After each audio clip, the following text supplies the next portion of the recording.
नमस्ते। आज मलखाम कट्टा पे फिर एक बार सभी का स्वागत है। आज हम मलखाम में एक अनोखा विषय लेके आ रहे हैं। आज हम देख रहे हैं कि सब जगह अलग अलग कंपटीशन की शुरुआत हो चुकी है। इंटरनेशनल लेवल पे कंपटीशन तो शुरुआत हो चुकी है, इसके साथ अलग अलग खेलों में भी आज प्रतियोगिताएं हो रही है। कल जाके मलखाम में भी कभी भी कंपटीशन का बिगुल बजने वाला है, ये सभी को पता है। आज नहीं तो कल स्पर्धाएं होनी है। तो इस विषय को लेके कंपटीशन किस तरह आयोजन करना चाहिए, how to organise the competition, इसके बारे में हम 3 अनुभवी लोगों के साथ बातचीत करने वाले हैं। कुछ प्रश्न हम लोग उनको पूछेंगे ताकि आगे जाके हमारे मलखाम मित्र अपनी जगह पे कहाँ पे कंपटीशन ऑर्गेनाइज करते वक्त उनको इसका बहुत ही उपयोग होगा। सर्वप्रथम में हमारे पहले अतिथि जो है माननीय नारायण कुराड़े सर, जो सभी जानते हैं, पूरा देश उनको जानता है, जो मलखाम फेडरेशन ऑफ इंडिया के सचिव रह चुके हैं और बहुत ही अच्छे से उन्होंने मलखाम फेडरेशन ऑफ इंडिया का काम निभाया है। उसके साथ गोवा के वो मलखाम फेडरेशन के वो सचिव है और 3 बार उन्होंने नेशनल की प्रतियोगिताएं गोवा में ऑर्गेनाइज की थी बहुत ही अच्छे तरह से। तो उनके पास बहुत ही अच्छा अनुभव है और मलखाम फेडरेशन ऑफ इंडिया के सचिव होने के कारण वो बहुत अलग अलग जगह पे जाके कंपटीशन में उन्होंने अपना वहां पे योगदान दिया है। तो बहुत ही नजदीक से उन्होंने कंपटीशन देखी है, तो उनका बहुत ही अच्छा अनुभव हमें यहाँ पे सुनने मिलेगा। नारायण कुराड़े सर, मलखाम कट्टा पे आपका स्वागत है। धन्यवाद। उसके बाद हमारे दूसरे जो अतिथि है बापू समले वाले, जो मलखाम फेडरेशन ऑफ इंडिया के जॉइंट सेक्रेटरी रह चुके हैं। उन्होंने काम किया है अच्छी तरह से। महाराष्ट्र में सांगली मलखाम से वो के सचिव है और उनके पास भी कंपटीशन ऑर्गेनाइज करने के बहुत ही अच्छे अनुभव है। उन्होंने 7 स्टेट कंपटीशन और 7 नेशनल कंपटीशन, स्टेट और फेडरेशन के ऐसे मिला के टोटल 14 बार उन्होंने अलग अलग लेवल के कंपटीशन ऑर्गेनाइज कर चुके हैं। उसके साथ वहां पे उन्होंने नए खिलाड़ियों की नवोदित कंपटीशन उन्होंने 10 साल ऑर्गेनाइज किया है और उसके साथ बहुत अलग अलग खेलों से भी वो जुड़े हुए हैं। तो उनके पास भी बहुत ही अच्छा अनुभव है। बापू समले वाले को भी पूरा देश जानता है, उनसे बातचीत सबों ने की हुई है। आज कंपटीशन ऑर्गेनाइजिंग कैसे करना चाहिए इसके बारे में हम लोग उनसे बातचीत करेंगे। बापू सर, आपका मलखाम कट्टा पे स्वागत है। धन्यवाद। उसके बाद हमारे तीसरे अतिथि है, जो मेरे बहुत ही अच्छे मित्र है, रवि गायकवाड़, जो मुंबई सबर्बन मुंबई उपनगर से बिलोंग करते हैं, महाराष्ट्र से। और वो साने गुरुजी आरोग्य मंदिर सांताक्रूज में बहुत ही अच्छी पुरानी व्यायामशाला है, अच्छी स्कूल है। वहाँ पे उन्होंने खुद मलखाम खेला है और वहीं पे वो सीखे हैं। वहाँ पे वो 35 साल से नवोदित भाऊ साहेब रानडे नवोदित मलखाम कंपटीशन के नाम से एक प्रतियोगिताएं ऑर्गेनाइज करते हैं और उसमें जो खिलाड़ी कभी उनको प्राइज नहीं मिला है, स्टेट नेशनल में कभी वो सिलेक्ट नहीं हुए, ऐसे खिलाड़ियों को वहां पे वो पार्टिसिपेशन करके उनको बहुत ही अच्छा अनुभव देते हैं। उसके साथ महाराष्ट्र हौशी मलखाम फेडरेशन के वो टेक्निकल के मेंबर है, तो बहुत ही स्टेट कॉम्पिटिशन में वो उनका टेक्निकली योगदान भी रह चुका है और अभी भी कार्यरत है। तो रवि गायकवाड़, आपका मलखाम कट्टा पे स्वागत है। धन्यवाद गणेश जी, आपने मुझे इस मलखाम कट्टा पे बुलाकर मेरे व्यूज रखने के लिए चांस दिया, उसके लिए मैं आपका तहे दिल से शुक्रगुजार हूँ। धन्यवाद। बहुत बहुत धन्यवाद सभी अतिथि का। और हम लोग ज्यादा समय नहीं गवा के हम लोग अभी हमारे इस सत्र को शुरुआत करते हैं। सर्वप्रथम मेरा प्रश्न नारायण कुराड़े सर आपको जाता है कि एक स्टेट और नेशनल कंपटीशन ऑर्गेनाइज अगर किसी को करनी है तो क्या करना पड़ता है, क्या प्रोसीजर करना पड़ता है, इसके बारे में कुछ बताइए। किसी संस्था को अगर कंपटीशन लेनी है तो क्या करना पड़ता है सर? शुरुआत में मैं आपको गणेश जी धन्यवाद देना चाहता हूँ, क्योंकि आपका जो मलखाम के गेम में जो लगान है, जो इंटरेस्ट क्रिएट कर रहे हैं ड्यूरिंग दिस पैंडेमिक पीरियड में, जो इंटरेस्ट लिया है और गेम के वास्ते जो हर तरह से प्रयत्न कर रहे हैं, आपको, आपके ऑर्गेनाइजेशन कमेटी को धन्यवाद देना चाहता हूँ, क्योंकि ये इतना इजी नहीं है इतना सोफा भी नहीं है, क्योंकि ऐसा कार्यक्रम आयोजित करने के और जब भी सब ऑर्गेनाइजेशन डेड हुए हैं तभी आपने जो इंटरेस्ट लेके जान बचाई है, जान डाली है इसमें ऑर्गेनाइजेशन में, तो आपको धन्यवाद देना चाहता हूँ। फर्स्ट जो आप जिम्मेदारी लेना चाहते हैं ऑर्गेनाइजेशन के लिए, तो स्टेट ऑर्गेनाइजेशन जो एसोसिएशन रहता है उसके फर्स्ट डिसीजन होना चाहिए कि हम करना है या नहीं करना है। करना है तो MFI को कांटेक्ट होना चाहिए। बाद में अपने लोकल एसोसिएशन के डिसीजन होने के बाद इमीडिएटली एक लेटर लेना चाहिए MFI को, जो ऑर्गेनाइजेशन देने को लेटर देता है और करने को परमिशन मिलता है।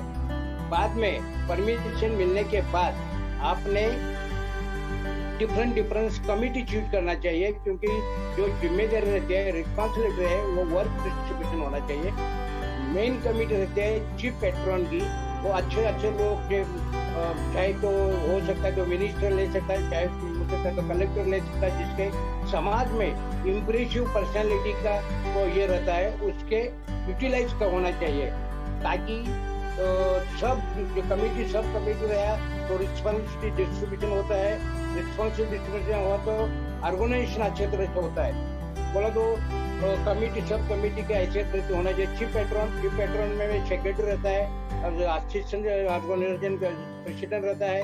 बाद में बोर्डिंग कमेटी, बाद में रिसेप्शन कमेटी, बाद में lodging committee, prize distribution committee, ऐसे transport committee, food boarding committee, ऐसा डिफरेंट कमेटी सिलेक्ट करके उसके अंदर 4-5 लोग देने के चाहिए।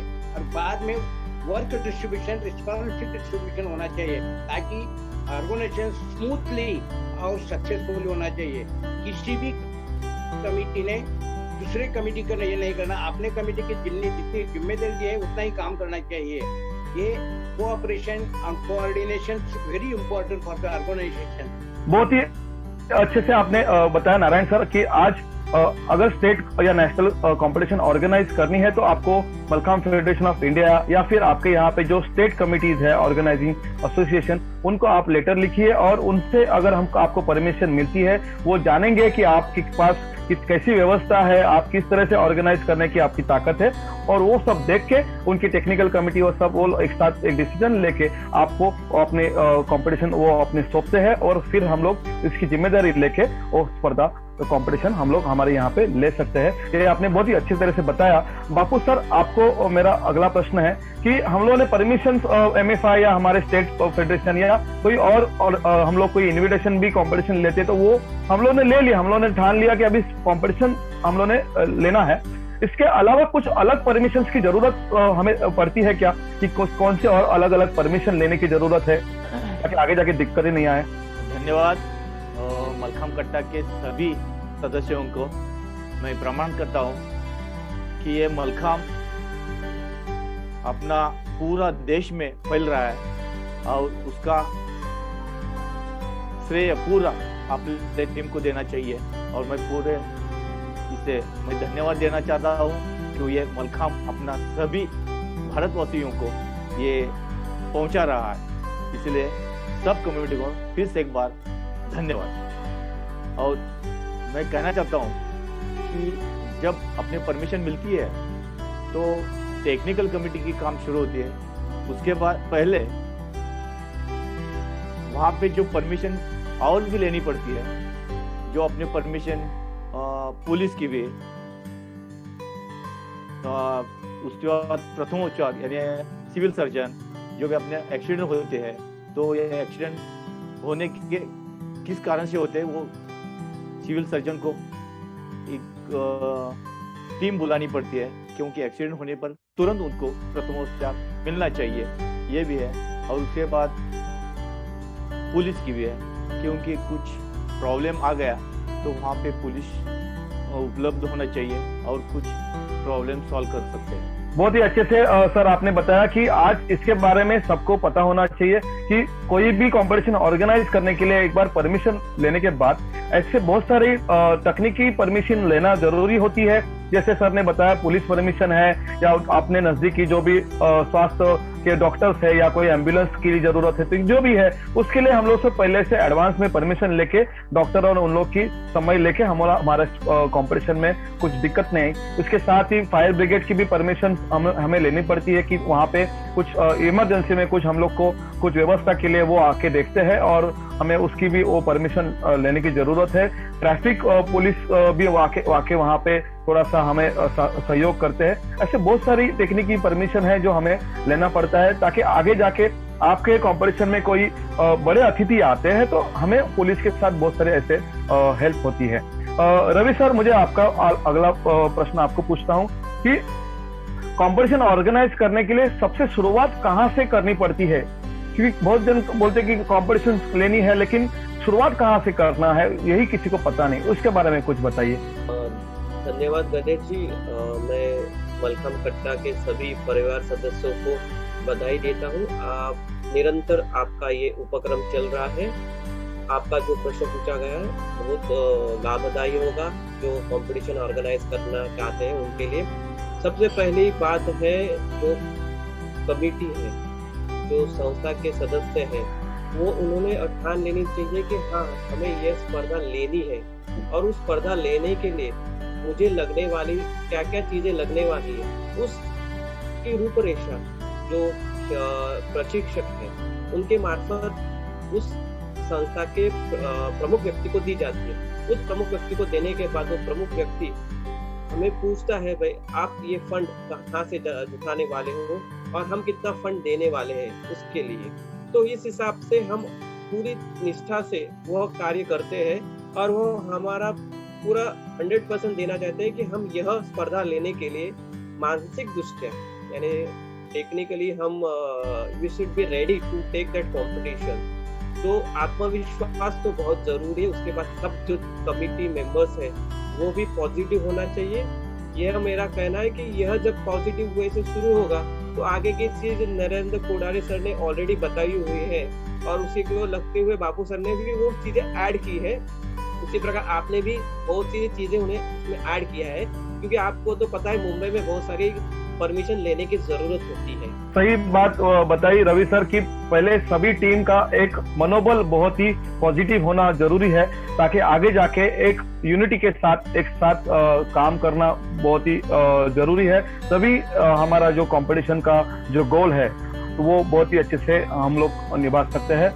नारायण सर, आपको मेरा अगला प्रश्न है कि कोई भी कंपटीशन हमें लेनी है तो सब कुछ हमारे पास होता है और मैच होती है, मलखाम होता है, हमारे पास टीम वर्क होती है, एसोसिएशन का सपोर्ट होता है, लेकिन एक चीज हमारे पास नहीं होती है, वो होता है पैसा जो हमें लाना पड़ता है कंपटीशन के में बच्चों को बाकी सबको मॅक्सिमम अच्छे फॅसिलिटी देने के लिए। मराठी में कहावत है ना, सगळी सोंग आणू शकतात पण पैशाची सोंग आणता येत नाही। सर, पैसे के बारे में आप किस तरह से आप मैनेज करते हैं, किस तरह से आप निधि लेके आते हैं, आपकी क्या स्ट्रैटेजी होती है इसमें? एक भूल गया था कि ऑर्गेनाइजेशन करना है ना आपको, तो venue selection very much challenge, बहुत चैलेंज रहता है कि कहाँ भी कौन सा भी शहर के बाहर और किधर क्या, तो एक तो लॉजिंग का प्रॉब्लम होता है, बोर्डिंग का प्रॉब्लम है। तो venue, first we have to select the venue. It should be inside the city, अंदर होना चाहिए, सिटी के अंदर, ताकि वो पब्लिक भी एंजॉय कर सके। और हमारा गेम का जो ये प्रोपेगेंडा है वो सिर्फ ऑर्गेनाइजेशन करने के लिए नहीं है, मेन एम नहीं है। हमारा गेम लोगों के पास जाना चाहिए, लोगों में थिंकिंग करना चाहिए और लोगों के पास जाने के बाद वो उनके बच्चे में इंटरेस्ट क्रिएट करना चाहिए। इसलिए वेन्यू वेरी इंपॉर्टेंट है, सिटी में वेन्यू होना चाहिए। आपने जो भी बोला कि पैसा चाहिए, पैसा कलेक्शन करने के लिए फर्स्ट डिफेंस नहीं होना चाहिए कि ये फंड आएगा वो फंड आएगा, MFI देगी या स्टेट ऑर्गेनाइजेशन देगा, वो देगा ही देगा। That is totally depend upon how you are maintain the relation with them. Okay, तो एक सेपरेट कमेटी होना चाहिए, फंड कलेक्शन निधि संचालन समिति, उसका नाम बताता है कि निधि संचालन समिति। उसको पूरा राइट्स देना चाहिए, जब भी आपकी जरूरत पड़ी वो आपके एडवाइस लेंगे, लेकिन उनके वर्क में ये नहीं कोई इंटरफेयर नहीं करना चाहिए। वो लोग जो रहते हैं वो सोसाइटी में जो ओनर्स है, डोनर्स है, अच्छे अच्छे उद्योगपति है जो आपको पहचानने वाले हैं, उसके कांटेक्ट में जाना चाहिए। और हमारा गेम कितना है, कैसा है, हमारे इंडियन गेम्स के पास पैसा नहीं है, तो ये हमारे कोई डोनर्स में रहते हैं ना, छोटा जो नेशनल स्पिरिट वाले, वो पैसा देता है, नहीं ऐसे नहीं, लेकिन आप कैसे अप्रोच होते हैं इसके डिपेंड्स रहता है। वो आपको पॉजिटिव गया तो कम से कम 100 नहीं तो 50 को मिलेगा, 50 नहीं 25 तो मिलेगा। नर्वस होना नहीं चाहिए। कुछ नहीं दिया वो भी भला, दिया तो भी भला।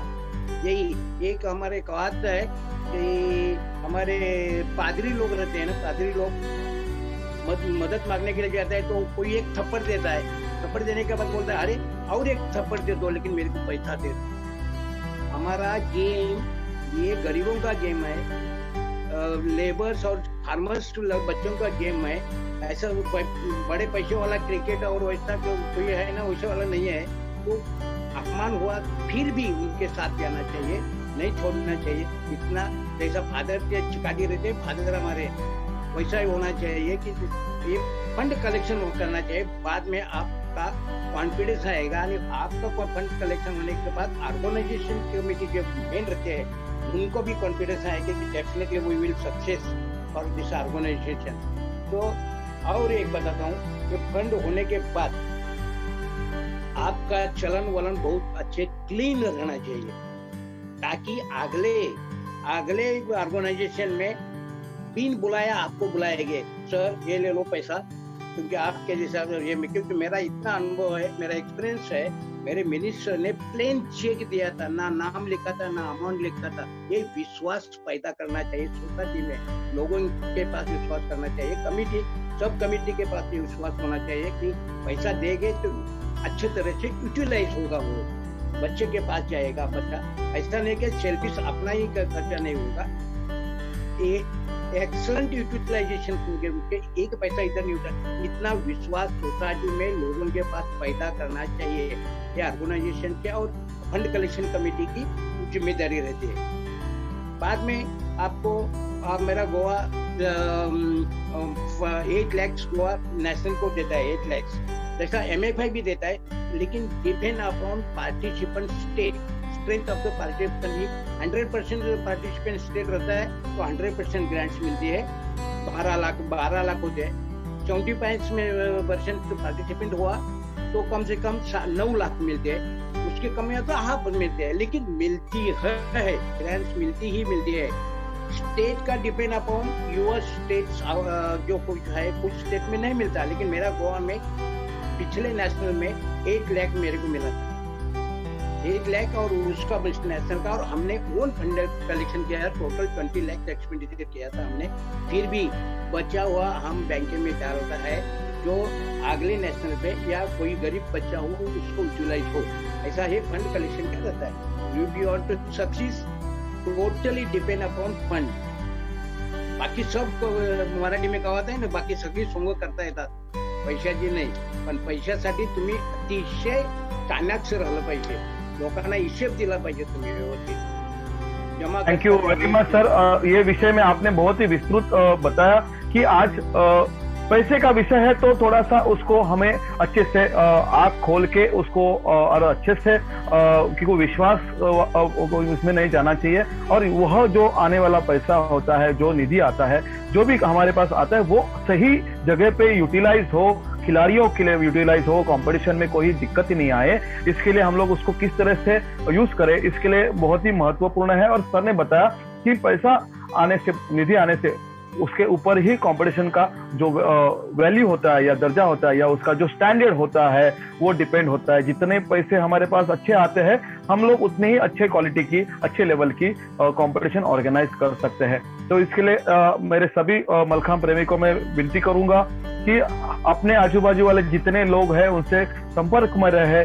ताकि आपके पास आपकी एक ताकत बढ़ेगी, आपकी पावर बढ़ेगी और आप अच्छे से अपने यहाँ पे बड़ी से बड़ी कंपटीशन ले सकते हैं। मैं तो बोलता हूँ कि हमारे हर एक स्टेट्स में अच्छे अच्छे ऑर्गेनाइजर है, अच्छे कोचेस है, अच्छी टेक्निकल टीम है। उन्होंने हर साल अलग अलग स्टेट्स में, स्टेट, नेशनल, मैं तो बोलता हूँ इंटरनेशनल की भी आज कंपटीशन लेने की हर एक हमारे भारतीय में उतनी ताकत है। मैं बापू सर आपके पास आता हूँ। पैसा आ गया, सब कुछ हो गया, हमारे सब परमिशन ले लिया, लेकिन मलखांब के एपरेटर्स के लिए आप कितना महत्व देते हैं और उसके बारे में आप क्या करते हैं, उसके बारे में बताइए। एपरेटर्स ये एमएफए के रूल के मुताबिक सही ढंग से होना चाहिए, क्योंकि उसके ऊपर अपना खिलाड़ियों का प्रेजेंटेशन रहता है।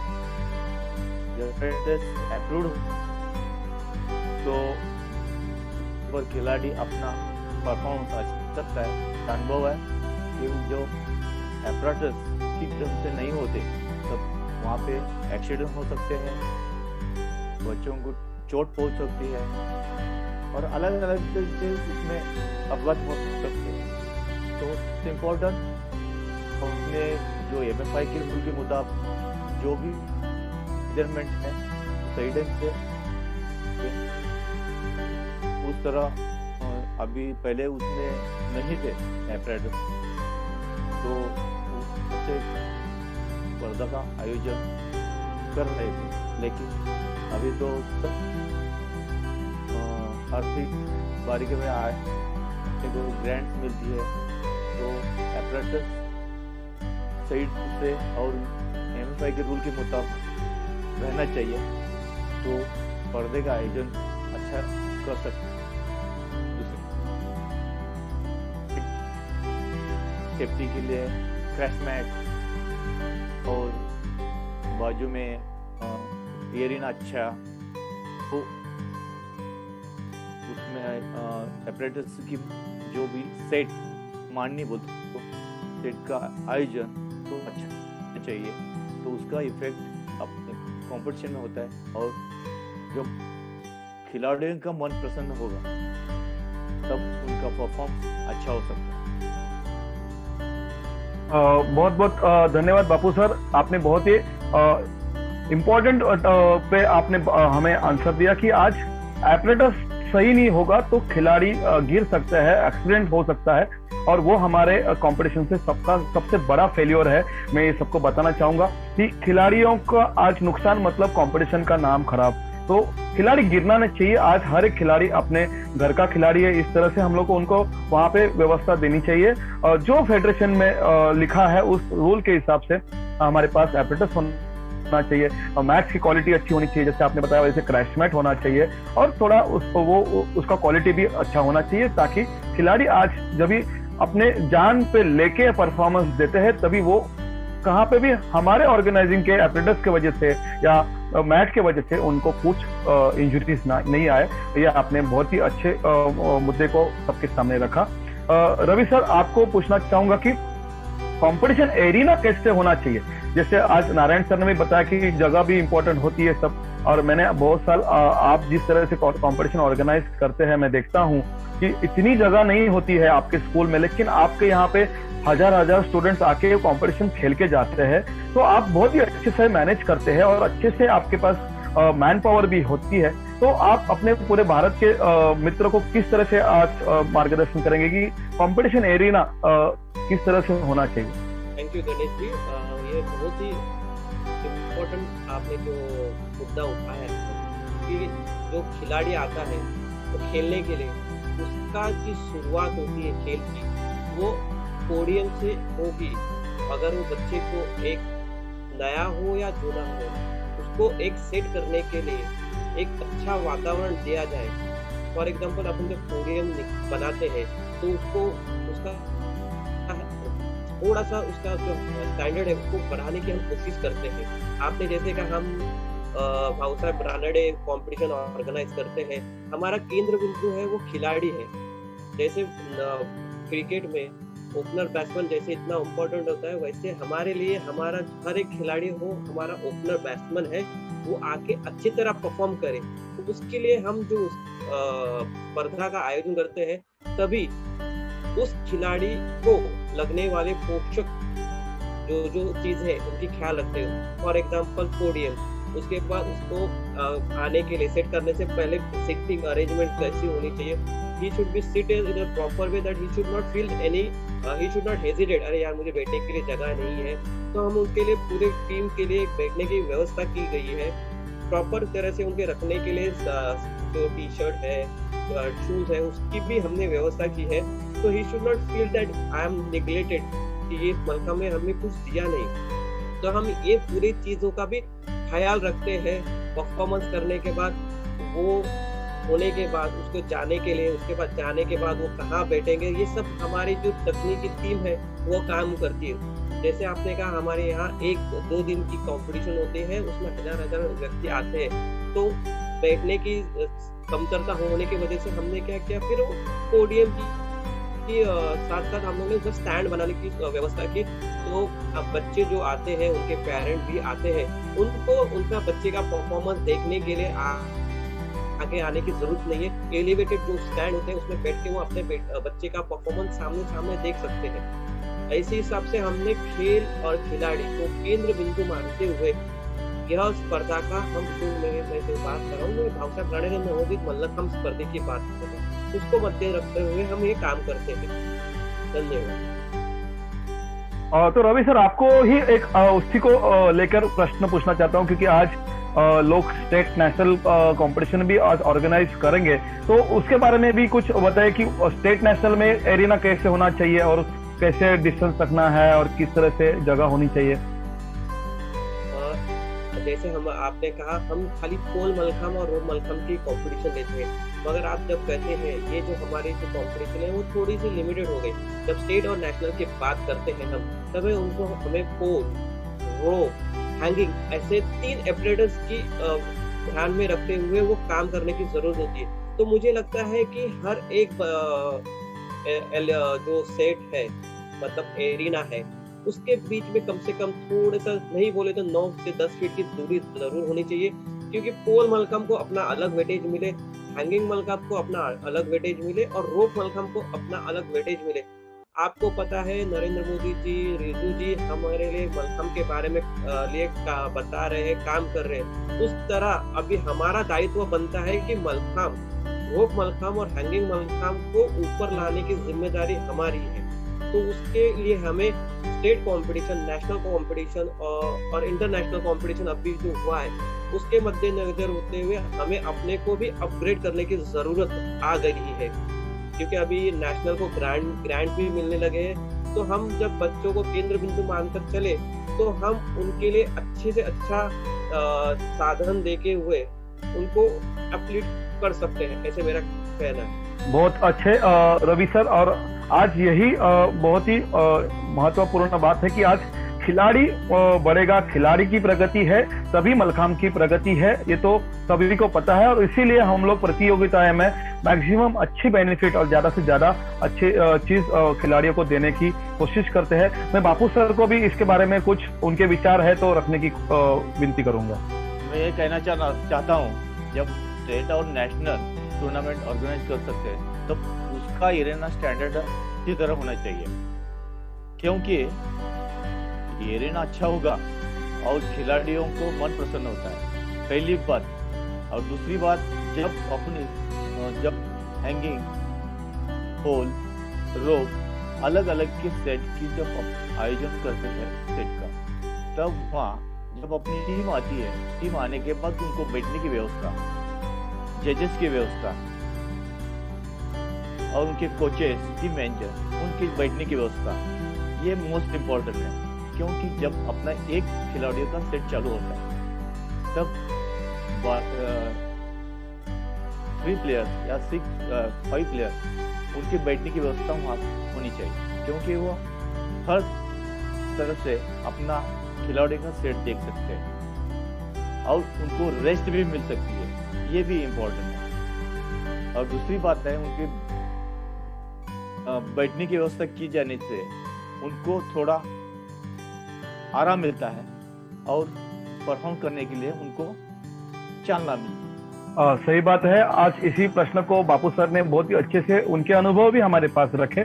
यही आज मलखाम कट्टा की खासियत है कि हर एक आने वाले अतिथि अपने अपने विचार, अपने अपने अनुभव रखता है, ताकि हमारे सभी मलखाम प्रेमी और हमारे सब फ्रेंड्स को मैक्सिमम इसका बेनिफिट मिले। नारायण कुराडे सर, आपको मेरा अगला प्रश्न ऐसा है कि आज मलखाम खेल हम लोग बढ़ाने के लिए या आगे लेके जाने के लिए सब लोग एक साथ जुड़े हुए हैं, और कंपटीशन तो हर साल आती है, हम लोग को लेना ही है, लेकिन खेल बड़ा होने के लिए उसको प्रसिद्धि की भी बहुत ज्यादा जरूरी है, ऐसे मेरा मानना है। और हमारा खेल थोड़ा सा टेक्निकल ज्यादा है, तो उसको हम लोग प्रसिद्धि के लिए आप क्या करते हैं, किस तरह से मलखाम खेल की आप प्रसिद्धि करते हैं कंपटीशन के दौरान, और प्रसिद्धि के दौरान आपको कुछ दिक्कतें भी आती है, और उस दिक्कतें को आप उस प्रॉब्लम को किस तरह से सॉल्व करते हैं? नारायण सर। एक तो अपना गेम प्रसिद्धि करने के लिए ऑर्गेनाइजेशन कमेटी में पब्लिसिटी कमेटी, सब कमेटी होना चाहिए। लोकल पेपर जो रहता है, लोकल पेपर, उसमें कांटेक्ट में रखना चाहिए। ऑर्गेनाइजेशन पहले 8 दिन पहले प्रेस कॉन्फ्रेंस लेना चाहिए।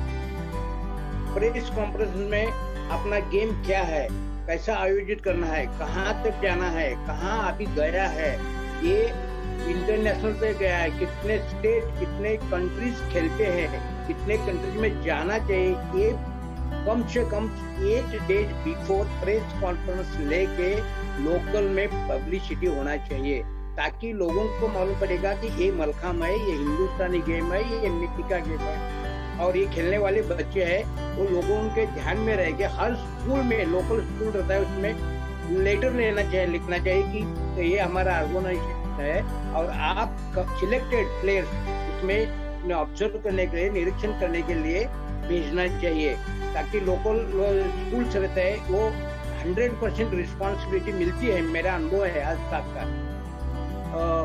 जो लोकल पी टीचर रहते हैं, चाहे हमारे मडगांव सिटी के, चाहे या वो आपके सिटी के, वो अलग उनकी मीटिंग लेना चाहिए पी टीचर्स की, और उनको बोलना चाहिए कि ये हमारा हिंदुस्तानी गेम है, कैसा बढ़ाना चाहिए, कैसा बढ़ा सकते हैं आप, उसका एक्सप्लेन करना चाहिए।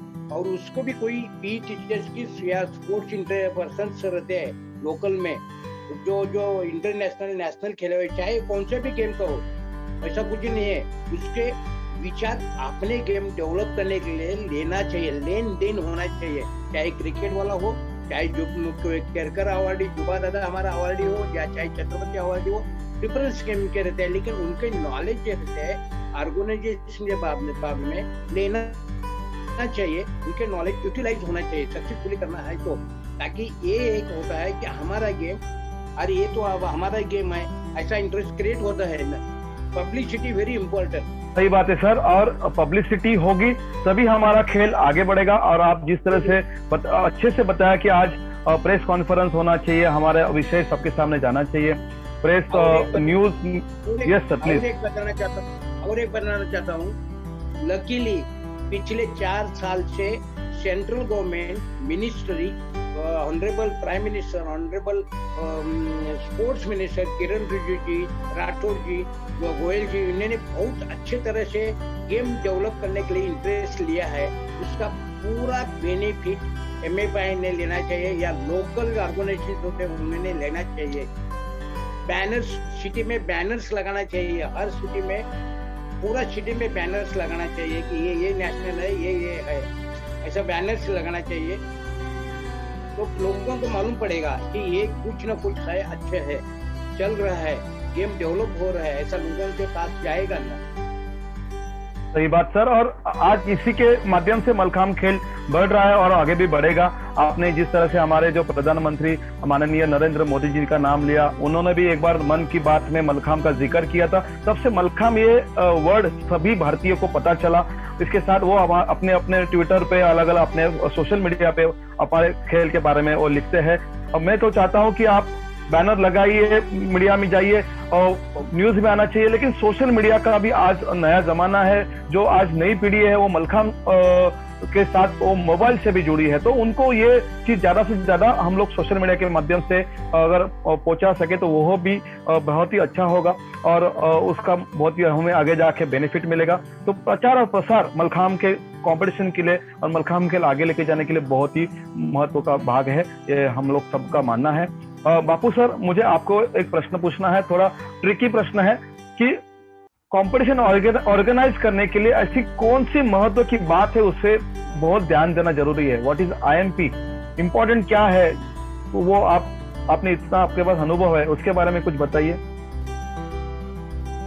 कंपटीशन महत्व बात है कि पूरी टेक्निकल कमेटी मोस्ट इम्पोर्टेंट, जैसा आर्थिक बाजू ये इम्पोर्टेंट है वैसे ही टेक्निकल बाजू मोस्ट इम्पोर्टेंट है, क्योंकि तो पूरा टेक्निकल कमेटी जब स्ट्रांग होगी तो कंपटीशन शुरुआत होने से कंपटीशन खत्म होने तक उसका पूरा रिजल्ट, स्कोर शीट और जो भी डॉक्यूमेंट लगते हैं MFI के रूल के मुताबिक वो पूरा टेक्निकल कमेटी करती है।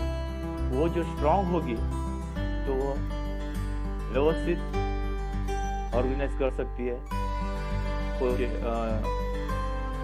अलग अलग जजेस की नीड, जो रिकॉर्ड पूरा उसके कमेटी है, ऑफिशियल कमेटी, जजेस कमेटी, वो पूरा हैंडल वो टेक्निकल कमेटी कर सकती है। और जो वो सुलभ होगा तो ऑर्गेनाइज बच्चों को जो पॉइंट वो बराबर हो। बहुत बहुत धन्यवाद बापू सर, आपने बहुत ही अच्छा पॉइंट उठाया इसमें कि आज कंपटीशन सक्सेस करने के लिए हम लोगों ने सोना, चांदी, घोड़ा, हाथी कुछ भी दिया, आज हमारे पास टेक्निकल कमेटी स्ट्रांग नहीं होगी या हमारे साथ वो अच्छे से नहीं है तो हम लोग कंपटीशन अच्छे से सक्सेसफुली नहीं ले सकते। तो हमारी टेक्निकल कमेटी वैसे भी स्ट्रांग है और मैं सभी मेरे जजेस, मेरे दोस्तों को विनती करूंगा कि ऐसे स्टेट नेशनल कंपटीशन आपके यहाँ पे कभी भी कंपटीशन, तो समय निकालो, आज समय निकालना बहुत जरूरी है। आज जजेस नहीं होंगे तो कंपटीशन हो ही नहीं सकते। खिलाड़ी भले ही आज 1000 खिलाड़ी, 2000 खिलाड़ी आते हैं, लेकिन आज जजेस के अगर कमी हो तो हम कंपटीशन सक्सेसफुली नहीं ले सकते। तो टेक्निकल कमेटी, मेरे जजेस और मेरे सभी मेरे भाई और बहनों को मैं विनती करूंगा कि आज मलखाम खेल आगे जाने के लिए हमें और टेक्निकली स्ट्रांग रहना और एक साथ रहना काम करना बहुत जरूरी है। रवि सर, मुझे आपको अगला प्रश्न पूछना है कि आज आप जिस तरह से कंपटीशन ऑर्गेनाइज करते हैं तो खिलाड़ी आप सेंटर में रख के कंपटीशन रखते हैं तो आपने बताया ही है, लेकिन खिलाड़ियों के सेफ्टी के लिए आप क्या विशेष ध्यान देते हैं या मेरे सब फ्रेंड्स ने ध्यान देना चाहिए, इसके बारे में मार्गदर्शन कीजिए। धन्यवाद गणेश जी आपके प्रश्न के लिए। जैसे आपने अभी बापू सर ने कहा कि खिलाड़ी जब आता है खेलने के लिए उसे सेफ्टी देना तो बहुत जरूरी है। ये हमारा भी उत्तरदायित्व बनता है जो कंपटीशन ऑर्गेनाइज करता है कि जब वो खिलाड़ी आता है, सेट निकालता है, उस सेट निकालते समय उसे कोई भी अप्रेडिक्स करते समय उसको कोई भी इंजरी न हो, उसके लिए हमें विशेष ध्यान देना पड़ता है। जैसे बापू सर ने कहा कि MFI अप्रूव्ड जो मलखाम है वो लेना जरूरी है, वो लगाना जरूरी है। उसके बाद मेरे दूसरा महत्व की बात है कि MFI ने जो लकड़ा है उसकी जो स्ट्रेंथिंग है, जो सब मलखम करने के बाद वो टूटे की रहे, ऐसी कोई मार्गदर्शक तत्व अभी तक बना ही नहीं है। तो मुझे ये गुजारिश है कि एज अ कंपटीशन ऑर्गेनाइजर मुझे ऐसे लगता है कि जब ये मलखम चालू है, आपको पता है एक नेशनल में जब पुणे में नेशनल हुई थी, हमारा उपनगर का एक बच्चा था, वो करते करते उसे इंजरी हुई थी। तो मुझे लगता है कि MFI को भी अभी जरूरत है कि वो मलखाम की जो लकड़े की स्टैंडिंग और रोप मलखाम की जो स्टैंडिंग है, आपको पता है जब तक रोप फटता नहीं तब तक चेंज किया नहीं जाता। मेरा कहना है कि आपको पता है अभी ये 50 सेट के बाद मलखम नया लाने की जरूरत है। तो मुझे लगता है कि 45 सेट के बाद नया रोप लगना जरूरी है अभी के इसमें। दूसरी बात नहीं है तो अभी समझो बच्चा है, करते करते उसे मामूली चोट भी आए तो फर्स्ट एड किट वहाँ पे होनी जरूरी है। उसके बाद अगर खुदा न खास्ता अगर कोई बड़ा हादसा होता है उसके लिए डॉक्टर्स, नर्स और एम्बुलेंस रहना बहुत जरूरी है। मैं मेरी कंपटीशन का उदाहरण देता हूँ कि मेरे कंपटीशन में हर समय एक डॉक्टर होता है, उसके पास एक साथ एक असिस्टेंट होता है और हमारे पास एम्बुलेंस की व्यवस्था की गई है। और हमने नानावटी से टाई अप किया है कि हमारे कंपटीशन के दरमियान, और वो नानावटी जो हॉस्पिटल है 1 किलोमीटर के दायरे के अंदर ही है, तो बच्चों के लगने के बाद उसे तुरंत जो मेडिकल फैसिलिटी मिले, इसके लिए कंपटीशन ऑर्गेनाइजर ने भी यह देखना चाहिए कि कंपटीशन से जो हॉस्पिटल है उसकी दूरी कम से कम होनी चाहिए। तथा जब मैं कंपटीशन लेता हूँ तो मैं पूरे बच्चों का ग्रुप इंश्योरेंस करता हूँ। तो अभी यह भी जरूरत आ गई है कि नेशनल जो ऑर्गेनाइजेशन है और स्टेट ऑर्गेनाइजेशन, उन्होंने बच्चों का इंश्योरेंस लेना चाहिए, नहीं तो कंपलसरी करना चाहिए कि आप आने के बाद हमें इंश्योरेंस की एक कॉपी हमें दो। अगर कुछ होता है तो हम हमारे जो नियर टाई अप है उनके पास जाए और आपको जल्दी से जल्दी जो ट्रीटमेंट मिल जाए, ऐसा मेरा कहना है। धन्यवाद रवि जी। और आपने आज सिर्फ सेफ्टी प्रिकॉशन नहीं बताया, आज आपने मलखाम की डेंसिटी किस तरह से होनी चाहिए। जैसे कि आज हम लोग टेस्ट क्रिकेट चल रहा है, सब लोग देख रहे हैं, तो टेस्ट क्रिकेट में 80 ओवर के बाद बॉल चेंज करना कंपलसरी है, वो क्रिकेट में रूल है, ताकि वो मालूम है बॉल पुरानी हो जाती है तो दिक्कत हो जाती है। तो इसी तरह से रोप मलखा में भी कुछ ऐसे टेक्निकल टीम ने एक रूल बनाना चाहिए। मैं गुजारिश करूंगा कि हमारे जो मलखा फेडरेशन ऑफ इंडिया की टेक्निकल टीम ऐसे कुछ एक साइंटिफिक रूल बनाई है कि कितने सेट के बाद रोप चेंज करना जरूरी है, वो फटे या ना फटे उसको हम लोग चेंज करेंगे और दूसरा नया रोप लाएंगे। इसके लिए जो रूल बनाना चाहिए। और मलखाम भी कैसे होना चाहिए, नया मलखाम होना चाहिए कि कोई पुराना यूज किया हुआ होना चाहिए, और लकड़े की डेंसिटी कितना क्या क्वालिटी है इसके ऊपर, ताकि बच्चे को कहाँ पे चोट नहीं आए। और रवि जी ने जिस तरह से बताया कि इंश्योरेंस के बारे में, ताकि खिलाड़ी अगर ना हो, कभी किसी को इंजरी हो तो उनके परिवार के ऊपर या उनके ऊपर, संस्था के ऊपर कुछ बड़ा बोझ ना आए। और मुझे पता है कि मेरे खिलाड़ी भी नेशनल जाते, तो मलखाम फेडरेशन ऑफ इंडिया ने तो इंश्योरेंस के बारे में कंपलसरी किया है। मैं तो चाहता हूं कि आप भी अपने यहाँ पे कुछ कंपटीशन ऑर्गेनाइज करते तो बहुत ही सस्ते में इंश्योरेंस हो जाता है, और उस कंपटीशन के लिए भी 1 दिन 2 दिन के लिए भी इंश्योरेंस होता है। तो आप अपने कुछ प्रोफेशनल गाइडेंस से उसका लेंगे तो मुझे लगता है कि ये भी दिक्कतें निकल जाएगी। इसके ऊपर और बापू सर या किसको बोलना है? बापू सर, यही विषय को लेके आपके कुछ विचार? कहना चाहता हूँ कि रवि सर ने बोला है कि एपरेटस, अभी तक मैंने MFI को बताया नहीं, क्योंकि MFI का काम है, जैसे मैं हर गेम में जुड़ा हूँ, तो जैसा वॉलीबॉल है तो वो वॉलीबॉल वो अप्रूव करते हैं, संगठन के जो लोग हैं वो अप्रूव करते हैं। ऐसा अपना MFI के भी रूल में ये जो मलखाम है, यानी रोप मलखाम है, हैंगिंग मलखाम है, उसको अप्रूव का सिक्का मुहतब करना चाहिए, तो कुछ इंजुरियों कम हो सकती है। यानी यस सर, आप बहुत ही सही बता रहे हैं कि वो सिक्का, जैसे ISI मार्क बोलते हैं कि ये अप्रूवल है, इसको यूज करने से कुछ दिक्कतें नहीं आएगी आगे जाके, तो वैसे होना जरूरी है। और आपने सही बताया। और यही मलखाम कट्टा का आज प्लेटफॉर्म कुछ अलग अलग विषय लेके आते हैं। आप जैसे सभी अनुभव लोग अपने अनुभव से कुछ विचार रखते हैं और आगे जाके ये इम्प्लीमेंट होगा, ये मुझे 100 गुना उसके ऊपर विश्वास है। और आगे जाके खिलाड़ी और खेल आगे बढ़ेगा। नारायण कुराड़े सर, आपने बहुत ही अच्छा अनुभव लिया है, आप MFI के सेक्रेटरी रह चुके हैं, तो मुझे आपको एक अगला प्रश्न पूछना है कि जैसे आपने इससे पहले बता दिया था, लेकिन मेरा इसमें सखोल में आपको पूछना कि कौन सी कमेटी कंपटीशन में जरूरी है, कमेटी कौन सी होनी चाहिए, और उस काम का विभाजन किस तरह से वर्क डिस्ट्रीब्यूशन होना चाहिए, इसके बारे में कुछ बताइए। ऑर्गेनाइजेशन मेन कमेटी रहता है, वो चीफ पैटर्न रहता है, उसके सेक्रेटरी रहता है, वाइस प्रेसिडेंट रहता है, टेक्निकल कमेटी, ये सेपरेट कमेटी रहता है। उसके अंडर काम करने वाले सब कमेटी रहते हैं, जो चाहे technical committee, protest committee, fund collection committee है, boarding lodging committee, boarding committee, transports committee, health के बारे में ये कमेटी कम से कम 8 तो 10 कमेटी रहते हैं और उसमें हर कमेटी को जिम्मेदारी देना चाहिए, वर्क डिस्ट्रीब्यूशन होना चाहिए। बाबा ये हेल्थ की कमेटी रहती है तो उनकी जमीन क्या कि उनका पूरा इक्विपमेंट उनके साथ रहना चाहिए। हेल्थ के कमेटी में एम्बुलेंस रहना चाहिए। फंड कलेक्शन के बाबत में अपना पूरा प्रिंटेड रिसिप्ट रहना चाहिए। जो हिसाब कुछ रहना है वो उन्होंने करना चाहिए। टेक्निकल कमेटी में जो रहता है कि बाबा ये एरिया ठीक है, कम से कम इतना रहे, वो मेन कमेटी को, ऑर्गेनाइज कमेटी को टेक्निकल कमेटी में जो इंस्ट्रूमेंट चाहिए, चाहे पेपर वर्क हो, चाहे इक्विपमेंट हो, वो लिस्ट देना चाहिए मेन कमेटी को। और मेन कमेटी जितना चाहे उतना फंड देगी, नहीं तो इक्विपमेंट देगी, स्टेशनरी देगी, सब में कंप्यूटर से देगी। अब ये ऐसा होना चाहिए।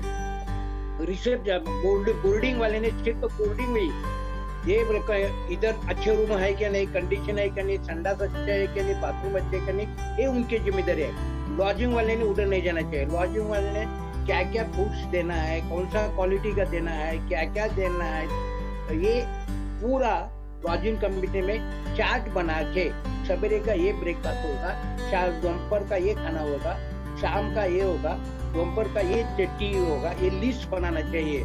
ऐसा रिसेप्शन कमेटी में इधर का अदर कमेटी के अंदर नहीं जाना चाहिए। रिसेप्शन कमेटी सिर्फ पेंडाल में जो कुछ रहता है, गेस्ट आता है उसका रिसेप्शन करना है, प्राइज डिस्ट्रीब्यूशन कमेटी के साथ काम करना है, प्राइजेस जो मिलते हैं वो अच्छे तरह से रखना है ताकि जो प्राइज डिस्ट्रीब्यूशन होगा वेरी इम्प्रेसिव होगा कि बच्चों को ये मिलेगा, सेटिस्फेक्शन मिलेगा, अरे मैं तो जीत गया है, ऐसा माहौल होना चाहिए। एक रिसेप्शन कमेटी और प्राइज डिस्ट्रीब्यूशन कमेटी दोनों मिलकर काम करना चाहिए। फंड कमेटी का ऐसा हुआ, हेल्थ का हुआ, लॉजिंग हुआ, बोर्डिंग हुआ, publicity committee very important. Publicity, क्योंकि पब्लिसिटी में समाज में आपका गेम प्रोपेगेंडा अच्छे तरह से होना चाहिए।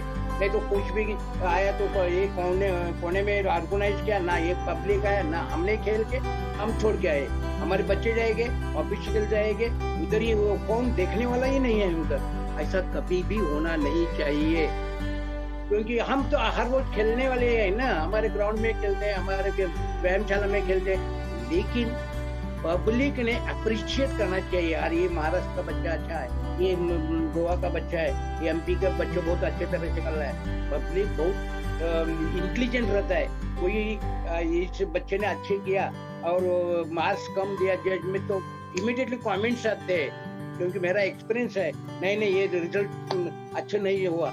लेकिन ये हर कमेटी अलर्ट होना चाहिए। और एक मैं बताता हूँ, हमारी मलखांब गेम के बारे में बहुत बड़ी जिम्मेदारी है, क्योंकि सेंट्रल गवर्नमेंट ने, ऑनरेबल प्राइम मिनिस्टर ने, किरण रिजिजू जी ने, पहले वाले स्पोर्ट्स मिनिस्टर ने गेम बनाने के लिए बहुत हेल्प की है। और पिछले committee Ramesh ji executive committee जो वो था पहले वाले, उन्होंने बहुत काम किया। रेलवे कंसेशन में नहीं मिलता था, उन्हें रेलवे कंसेशन भी मिल रहा है। खेलो इंडिया में एक टीम गई है, एक भारत श्रेष्ठ भारत में जो गेम डाला है। सेंट्रल गवर्नमेंट हर तरफ से आपको ऊपर लाने के लिए प्रयत्न कर रही है, लेकिन हमारी जिम्मेदारी है, जो रिस्पॉन्सिबिलिटी दी है वो निभाने की, ऑनेस्टली निभाने की, उसमें तन मन धन अर्पण करके ये मेरा गेम है, मेरा डेवलप करना चाहिए। और आने वाले जनरेशन में ज्यादा से ज्यादा पार्टिसिपेंट होना चाहिए। एक एग्जांपल बताता हूँ, पिछले 20 साल से पार्टिसिपेंट स्ट्रेंथ सिर्फ 4 थी। हमारे पिछले कमेटी ने पार्टिसिपेंट हर यूनिवर्सिटी में 6 बढ़ाए हैं, ताकि ज्यादा से ज्यादा लड़कों को फैसिलिटी मिले।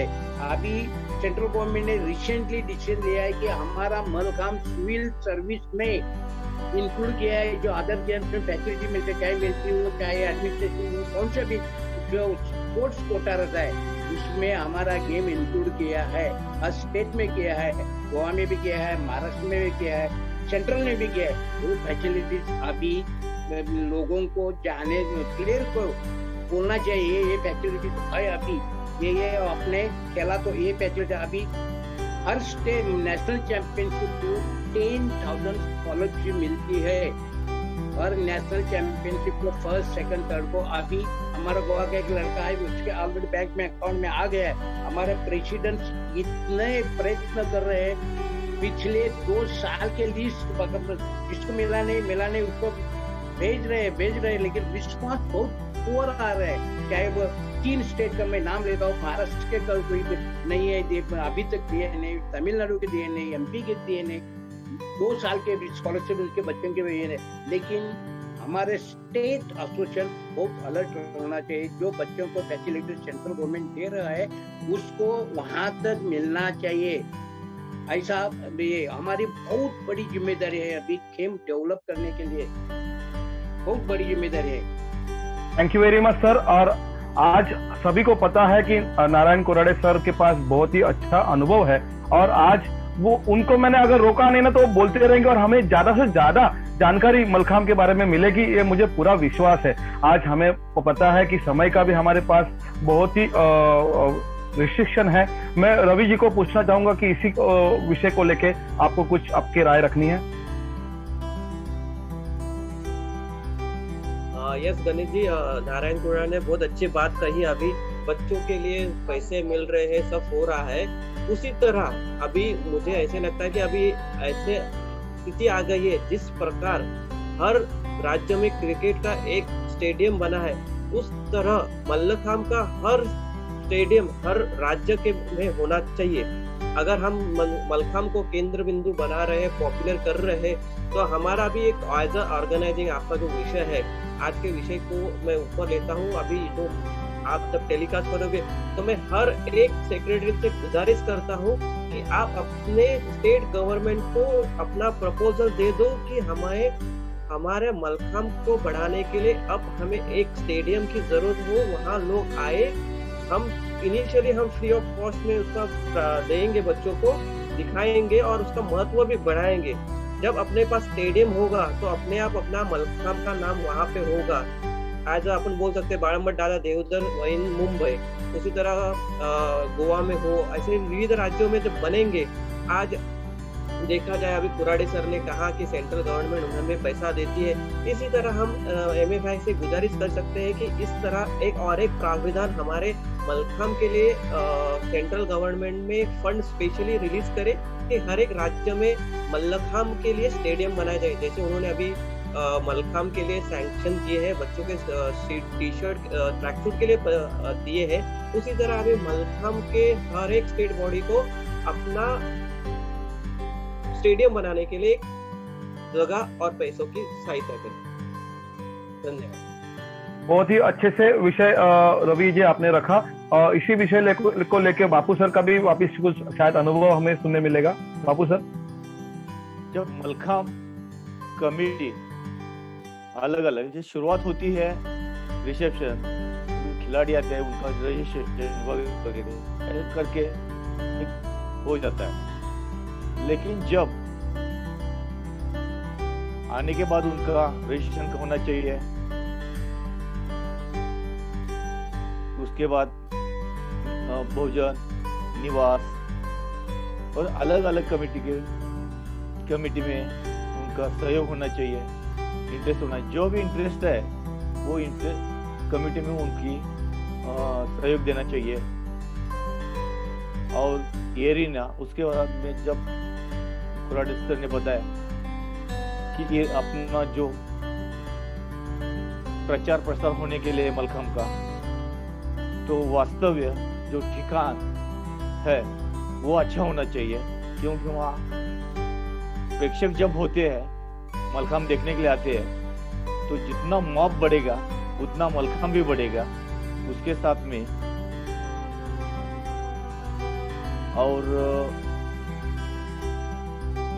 मैंने ऐसे अनुभव भी ले कि जहाँ मलखांब का आयोजन हो गया है, लेकिन वहाँ पे कोई प्रेक्षक भी नहीं, खिला के व्यतिरिक्त वहाँ प्रेक्षक भी नहीं थे, तो वो मलखांब का प्रचार और प्रसार नहीं हो सकता। ऐसे बहुत सारे ऑर्गेनाइज में देखा हूँ। और उसके साथ में जब आर्थिक परिस्थिति आती है तो गवर्नमेंट दे रहा है, ये सभी बात अच्छी है। जब नहीं दे रहा उसके साथ भी अच्छा आयोजन कर सकते हैं क्योंकि जब फंड्स आता है तब उसका स्टैंडर्ड भी बनना चाहिए। तो जितना फंड्स आया उतना फंड्स बच्चों के साथ बांटना चाहिए। मैंने ऐसे किया था। पहली बार मैंने नेशनल स्पर्धे का आयोजन किया था सांगली में, तो हमारे पास फंड्स नहीं आया, लेकिन तो मैंने स्पर्धे का आयोजन ठीक तरह से करना चाहिए। तो बच्चों को मैंने गिफ्ट, आने जाने का खर्चा, उनको जो बैग, शॉल, रज़ाई ऐसे गिफ्ट देते, क्योंकि वो बच्चों को ठंड में उनका उपयोग हो सके। ऐसे तरह से वो कंपटीशन का आयोजन भी कर सकते हैं। बच्चों को क्या क्या लगता है, क्या मुसीबत का सामना करना पड़ता है, तो ये ध्यान में लेते हुए उनका अभ्यास भी करना चाहिए। क्योंकि एक आयोजन करने के बाद अपने को कौन से मुसीबतों का सामना करना पड़ा, कौन से आयोजन में कमिता हो गई है, ये पूरा अभ्यास करके तो अगले बार इस कंपटीशन का आयोजन करने में आसान होती है। तो बच्चों को, सबने बच्चों का ध्यान रखना ये वो ठीक है, लेकिन जैसा फंड्स आता है तो उसके बारे में उसका वाइफर्मेशन करना पड़ता है कि उनके आने जाने का खर्चा भी दे सकते हैं, उनके भोजन व्यवस्था अच्छा ढंग से कर सकते हैं, फूड्स क्वालिटी अच्छा बन सकती है। जब अभी महाराष्ट्र के बोले तो उनको वेज ज़्यादा पसंद होते, लेकिन नॉन वेज नहीं। लेकिन अलग सेट में गए तो वेज नॉन वेज ये भी इंक्लूड कर सकते हैं, क्योंकि उनका नॉन वेज में ज़्यादा पसंद करते हैं। ऐसा जब शादी हो सकती है तो शादी में आप खाना खाते हैं तो बाद में उनका प्रचार होता है, अरे बहुत शादी अच्छी होगी। ये कब कहते हैं कि बच्चों को जब आने के बाद प्रसन्नता मिलती है, खाना पीना और भोजन, निवास व्यवस्था रहने की तो आरामदायक हो, तो सब बच्चे वो मेन प्रसार माध्यम है अपना बच्चों की ये सब अपने अपने स्टेट में जाने के बाद बताते हैं कि यहाँ कंपटीशन हो गई तो बहुत अच्छी हो गई, हमारा खाना अच्छा हो गया, उनका रहने का अच्छा इंतजाम किया था, टेक्निकल कमेटी अच्छी होती है, सब वो बच्चे प्रसार माध्यम में अपना ये करते हैं। तो थैंक यू बापू सर, आप भी अभी बोलते रहेंगे ऐसे मुझे लग रहा है, क्योंकि 7 स्टेट्स और 7 नेशनल का आपने आयोजन किया है, तो आपने खुद के पास बहुत अच्छा अनुभव है। हर एक कॉम्पिटिशन में आपको कुछ ना कुछ सिखाया है। आज आप तीनों ने भी आज एक ही प्रश्न के ऊपर इतने अलग अलग व्यूज रखे हैं। नारायण सर ने कमिटीज के बारे में बताया और ब्रीफली बताया कि किस तरह से रिस्पॉन्सिबिलिटी होती है। उसी विषय को लेकर रवि सर ने भी अपने व्यूज रखे और रवि ने एक अच्छा आइडिया दिया कि हर एक स्टेट में मलखाम का स्टेडियम होना चाहिए। मुझे पता है कि हर एक स्टेट में स्पोर्ट्स अथॉरिटी ऑफ इंडिया का स्टेडियम होता है, वहां पे वो अपने अपने खेलों को वो फैसिलिटीज देते हैं और वो होता है कि उनके नॉर्म्स में होता है कि ओलंपिक गेम्स है उनको ही हम लोग देते हैं। लेकिन आज मलखाम भी कहाँ पे कम नहीं है। बापू सर ने भी उनके विचार रखे, उन्होंने भी अपने यहाँ से ज्यादा फैसिलिटीज देने की कोशिश की है। और पहले अगर मुझे एग्जाम्पल देना है तो पहले हम लोग ब्रेड बटर खाते थे, जैसे पैसा आने लगा तो हम लोग उसको सैंडविच बनाना चालू किया और पैसा आने लगे तो उसको वो चीज का स्लाइस डाल दिया और सैंडविच का साइज धीरे धीरे बड़ा होते गया, बर्गर होते गया और अच्छे से उसकी क्वालिटी जैसे हम लोग उसमें इंक्लूड करते जाएंगे, जैसे हमारे सीनियर्स ने हम लोग को सिखाया, उसके साथ जो नई पीढ़ी है उनको मैं सबको रिक्वेस्ट करूंगा कि आपके पास बहुत सारे ऐसे टेक्निकल चीज होती है, जैसे कि सॉफ्टवेयर है, कंप्यूटर यूज करो, एलईडी लगाओ, उसको इमीडिएटली मार्क्स डिस्प्ले करो, बहुत सारी ऐसी चीजें हैं जितने में बात करें उतनी कम है। लेकिन हमारे थोड़े समय का पाबंदी है तो मैं अगले प्रश्न के ऊपर जाता हूं जो बहुत ही महत्व है और बहुत ही टचिंग है। आज एक आयोजक, एक ऑर्गेनाइज जब भी ऑर्गेनाइज करता है कंपटीशन, वो बहुत सोच समझ के करता है, उसको पता है उसकी ताकत क्या है और उसको पता है कि वो क्या कर सकता है, उसको कितनी छलांग मार सकता है। लेकिन वो अपने खिलाड़ियों को और अपने गेम के लिए ज्यादा से ज्यादा बेस्ट टू बेस्ट देने की कोशिश करता है। लेकिन शुरुआत के कारण में उसको कुछ स्पॉन्सर्स मिलते नहीं है, उसको ना इमीडिएटली कहाँ से फंड आता है, तो शुरुआत के कारण में ना उसको अपने जेब से पैसा खर्चा करना पड़ता है। और यहाँ पे बैठे हुए तीनों गेस्ट ने वो किया हुआ है। मैं भी मलखाम से जुड़ा हूँ। मेरे जो प्रेसिडेंट है एडवोकेट पराग जी अलोनी, वो पार्ले महोत्सव के नाम से यहाँ से 20 साल से कंपटीशन ऑर्गेनाइज करते हैं। तो सबके पास अपना अपना अनुभव है। लेकिन इस वक्त में रवि सर, मैं आपको ये प्रश्न पूछना चाहूंगा, जब भी आप अपने जेब से पैसा खर्चा करते हैं और खेल बढ़ाने के लिए, आप कंपटीशन सक्सेस करने के लिए जब भी आप अपना हाथ आगे करते हैं, तभी आपके फैमिली आपको किस तरह से सपोर्ट करती है, वो भी बहुत ही महत्वपूर्ण बात है। तभी आपका बैकबोन, आपकी फैमिली आपके साथ जुटी होती है, तभी हम लोग सक्सेस कर सकते हैं कोई भी प्रोजेक्ट। तो इसके बारे में आपका अनुभव बताइए। धन्यवाद गणेश जी। सबसे पहली बात और महत्वपूर्ण बात है, जब हम मलखाम के लिए जाते हैं, उसकी प्रथमतः शुरुआत हमारी फैमिली से होती है। अभी आपको पता है हमारी आपकी सबकी शादी हो चुकी है, तो जो वैवाहिक काल जो होता है शुरुआती का, वो थोड़ा दिक्कतदायी होता है, क्योंकि नई दुल्हन होती है, उन्हें एडजस्ट करने में थोड़ा समय लगता है। पर उनको पता चलता है कि बाद में भाई ये जो काम हो रहा है वो अच्छे कॉज के लिए होता है, तो उनका भी सपोर्ट मिल जाता है। पहले तो सपोर्ट ऐसे मिलता है, भाई जब आप चले जाओ, हम आपके साथ हैं। उसके बाद उनको वो देखते हैं बच्चे कैसे अच्छे तरह से परफॉर्म कर रहे हैं। ये जो उन्हें भी जो पता है, जब मेरी वाइफ है उनको बिल्कुल भी कुछ जानकारी नहीं, उन्हें जब देखेगा दिखाया तो उनको भी ऐसे लगा कि बस अरे ये बहुत अच्छा कर रहे हैं और मेरा हस्बैंड खुद तो अच्छा काम कर रहा है। तो उन्होंने भी बोला चलो मेरी तरफ से मैं भी मेरी तरफ से जो लगे बच्चों के लिए मैं भी हेल्प करूंगी। तो इसी तरह मेरे शुरुआत के काल में थोड़ी सी डिफिकल्ट है, मगर अभी उन्होंने भी मुझे देना साथ दिया। उसके पहले मेरे माता पिता ने तो मुझे डाला, उसके बाद मुझे यहाँ तक लेके आया, आपके माध्यम से मैं यहाँ बैठा हूँ। उनका श्रेय है, उनके जाता है। आगे कहना चाहता हूँ कि देखो ये तो हो गया माँ बाप पति पत्नी, उसके बाद जो अपने जो परिवार है, मलखाम का परिवार है, आपका जैसे कट्टा है वैसे अपना मलखाम परिवार है, उनको लगता है पता चल जाता है कि अरे हाँ भाई ये यहाँ कंपटीशन हो रही है। तो मुझे मुंबई से नहीं, मुंबई के बाहर से भी लोग मुझे स्पॉन्सरशिप करते हैं, क्योंकि आपने कहा कि मलखाम जैसे बापू सर ने कहा, जो बच्चा जाता है और वो जाने के बाद जो पब्लिसिटी करता है, वो सुनने के बाद वो एक कंपटीशन से वो खेलने के बाद पुणे से मुझे स्पॉन्सरशिप आई और कहा कि आपकी कंपटीशन बहुत अच्छी हुई है और मुझे मेरे बच्चे ने मुझे ऐसे रेफरेंस दिया, तो मुझे थोड़ा सा आपको हेल्प करना है। तो मुझे बहुत अच्छा लगा और बहुत प्राउड फील हुआ कि भाई हाँ, ये कंपटीशन जो है वो अच्छा कर रही है और बच्चों को अच्छा दे रही है। ये मेरा सर्टिफिकेट था जिस दिन उसकी स्पॉन्सरशिप मेरे अकाउंट में, मतलब स्कूल के अकाउंट में आ गई। तो मेरा भी यही है, जब आप कंपटीशन ऑर्गेनाइज करें तो आपको भी ऐसे लगे कि कोई तो बाहर से आए और कहे भाई नहीं, I am ready to give something to you because you have done something good job for the child. ऐसे मुझे कहना है, क्योंकि यह सब चीजें बहुत महत्वपूर्ण है, घर से लेके अपने मलखाम परिवार तक। बहुत बहुत धन्यवाद रवि जी। और आपने अच्छे से बताया, और मैंने आपको जानबूझ के प्रश्न पूछा क्योंकि आज आप मैं हूँ और हमारे साथ जुड़े अपने जो, लेकिन आज नारायण सर, कुराड़े सर है या बापू समलेवाल, इनके पास बहुत अच्छा अनुभव है और इनसे मैं सीखा हूँ कि वो भाभी जी को लेके ही आते हैं कंपटीशन में, तो ताकि कुछ दिक्कत ही नहीं आए, मतलब कंपटीशन में भी 100% दे सके। और हमारे साथ तो मैंने बहुत सारे कंपटीशन में मैंने भाभी जी को मिला भी हूँ। नारायण सर, आपका कुछ अनुभव इसके बारे में? फर्स्ट नेशनल जब भी मैं 2007 में लिया था, तभी मेरे बैंक बैलेंस में एसोसिएशन का अकाउंट भी नहीं था। बाद में अकाउंट खोला तो 500 रुपए हमारे मिनिस्टर के लेके अकाउंट खोला हमने। तो प्रश्न ऐसा था कि अकाउंट खोला, पैसा नहीं है, कैसा लेंगे। मैं अभी कभी भी किसी को बोला नहीं, लेकिन आपने पूछा इसलिए बोलता हूँ।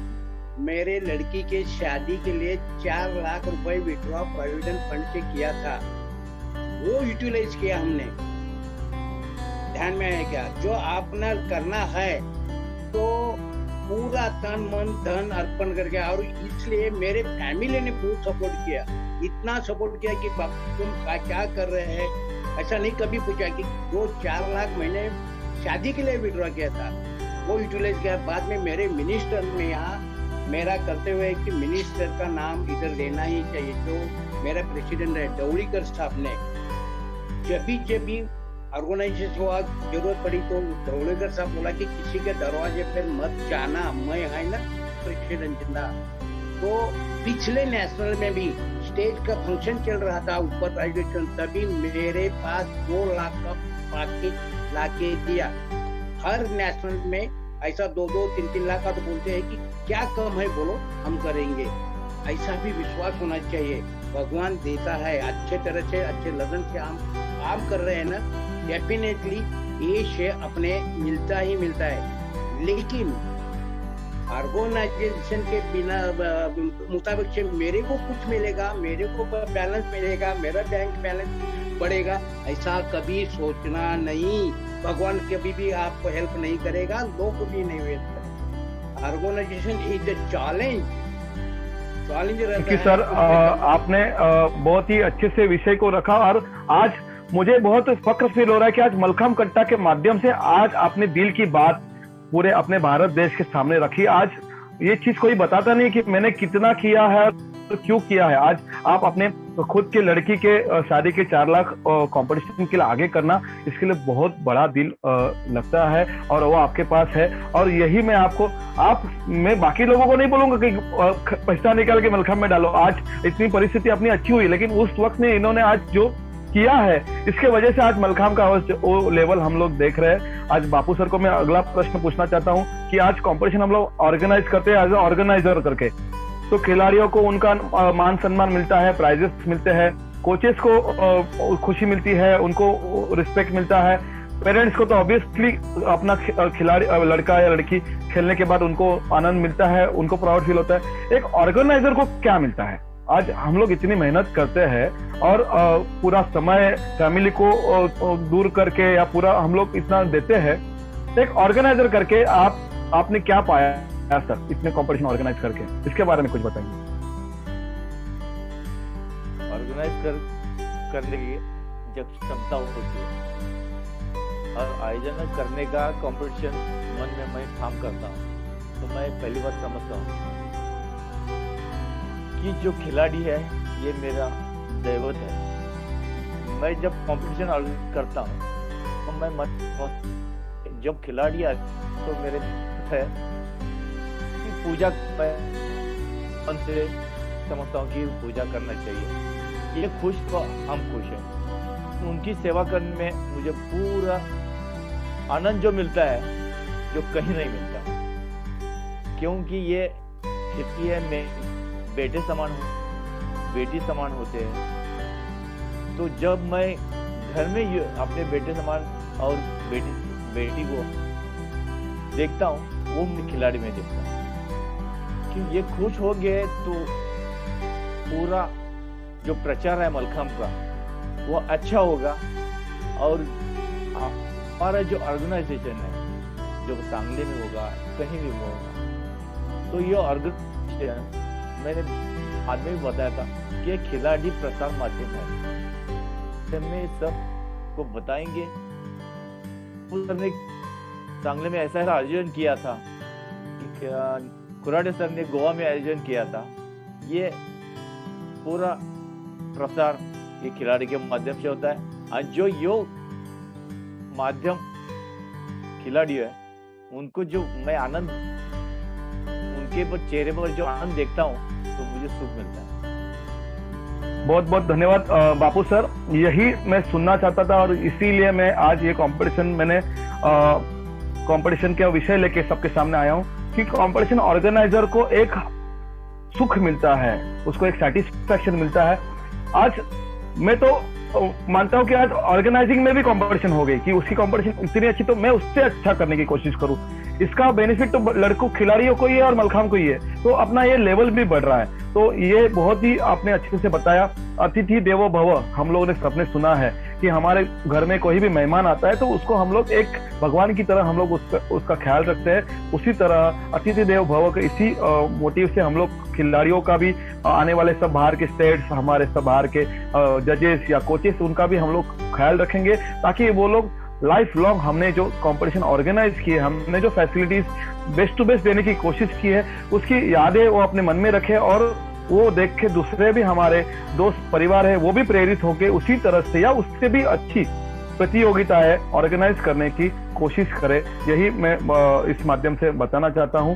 और यहाँ पे मेरे जितने प्रश्न थे मैंने आपके सामने रखे, और इस प्रश्न के माध्यम से आपने अपने अनुभव मलखाम कट्टा के प्लेटफॉर्म पे सबके सामने रखे, तो मुझे लगता है कि ज्यादा से ज्यादा बेनिफिट लोगों को मिले। इसके अलावा बहुत सारे प्रश्न किसी मेरे दोस्त के पास हो तो इस सत्र के साथ आप चैट बॉक्स में लिख सकते हैं, ताकि हमारे अनुभवी लोग अब उसको आपका आंसर दे सके।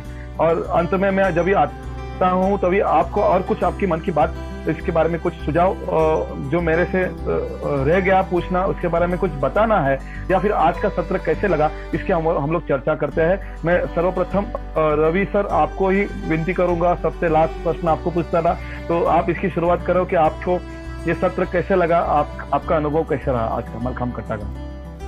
गणेश जी धन्यवाद। सबसे पहले तो बात आपने जो आपका जो कट्टा के माध्यम से निरंतर जो कार्यक्रम रखा है, आज जब ये कोविड पैंडेमिक चालू हुआ तो बहुत से लोगों ने ऑनलाइन चालू किया था, तो वो जैसे जैसे पैंडेमिक कम होते गया वैसे ही लोगों का इंटरेस्ट कम होते गया, मगर आप एक निरंतर प्रयास कर रहे हो, उस निरंतर प्रयास को मेरा सलाम। और इस जज्बात आप ऐसे ही चलाते रहे और नए नए विषय आके नए नए लोगों को हमारे माध्यम से और आने वाले नए जो स्पीकर हैं उनके माध्यम से उनको कुछ अच्छा सुनने मिले, यही मैं आपको शुभेच्छा देता हूँ और यही पे मैं अपने वाणी को पूर्ण विराम देता हूँ। धन्यवाद। बहुत बहुत धन्यवाद रवि सर, आप अपना समय लेके आए और अपने विचार रखे, 100% सबको इसका बेनिफिट मिलेगा। बापू सर, आपका आज के सत्र के बारे में क्या अनुभव, उसके बारे में कुछ? मेरा अनुभव बहुत अच्छा है, क्योंकि मलखाम के कट्टे के माध्यम से पूरा ये प्रसार मलखाम का हो रहा है, ये अच्छा हो रहा है और सभी को ये मलखाम की जानकारी मिल रही है। तो और एक मैं कहना चाहता हूँ कि मैं भूल गया बीच में, क्योंकि मैं पहली बार देशपांडे सर के साथ में था, तो देशपांडे सर ने जो एनआईएस कोच, एनआईएस प्रशिक्षण शिविर करके आयोजन किया था, तो ये एनआईएस जब शुरू होगा तो इसमें प्रशिक्षक ज्यादा अपने को मिल जाएंगे। तो जैसे प्रशिक्षक की क्वालिटी और क्वांटिटी बढ़ जाएगी तो स्कूलों में भी उसका प्रचार होगा। हर एक स्कूल में उसका मलखाम अभी तक उसका प्रचार नहीं हुआ, तो एनआईएस कोच शुरू करके या तो भी अपना सही में अलग अलग क्षेत्र में उसका प्रशिक्षक का प्रभाव बढ़ेगा और अपना मलखाम का क्वालिटी बढ़ जाएगी और उसका एक स्थान बढ़ जाएगा। और उसको मलखाम के जब आपने स्थान बोला कि हर एक स्टेट में हर एक यूनिट यानी मलखाम का एक यूनिट बनना चाहिए, तो ये कब बनेगा? तो ये जब शासन के दरबार में अपना स्थान फिक्स होगा तब ये बन जाएगा। अब मलखाम को अभी शासन के दरबार में प्रचार और प्रसार के माध्यम से देख रहे हैं, लेकिन ये कोचिंग और कंपटीशन के लेवल में अभी तक नहीं देखे। तब मैं कहना चाहता हूँ कि यह एनआईएस को शुरू किया जाए। तो पहले हमारी बैच हो गई, मैं उसमें भी उसमें उत्तीर्ण हो गया था। हमारी 6 प्रशिक्षित थे, उन्होंने भी उसका कंप्लीट किया था।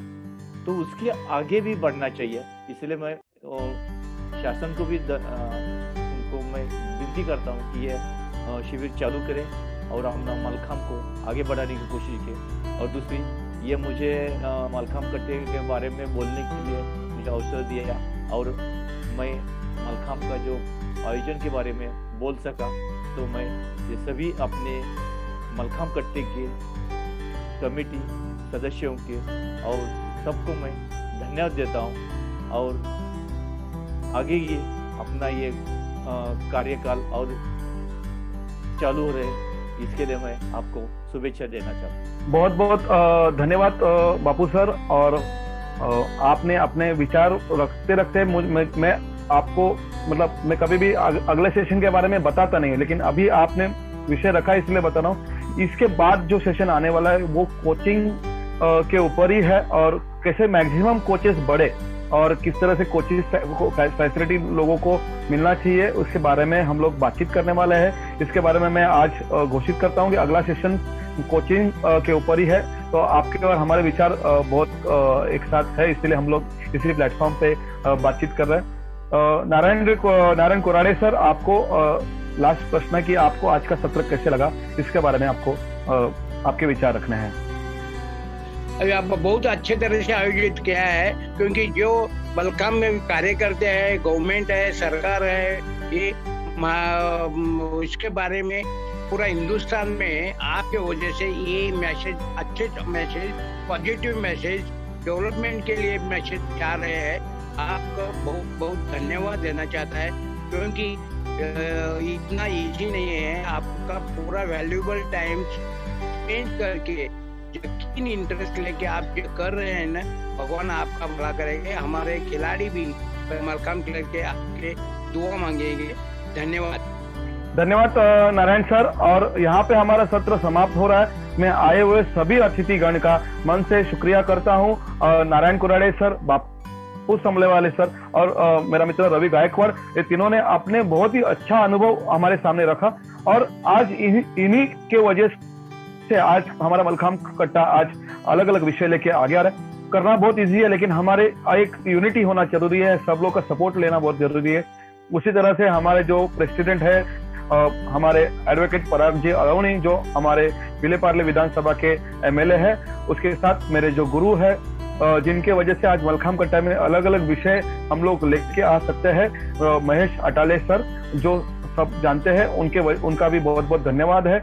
मेरी पूरी टेक्निकल कमेटी टीम, उनका भी मैं धन्यवाद देता हूं। और आगे भी हम लोग ऐसे ही कुछ अलग अलग विषय लेके मलखाम खेल का विकास और आगे वाले पीढ़ी को मार्गदर्शन, ये उद्देश्य रख के मलखाम कट्टा ये सत्र निरंतर चालू रखेगा। और अगले सेशन में मिलेंगे हम लोग। सब लोग को बहुत बहुत धन्यवाद। जय हिंद।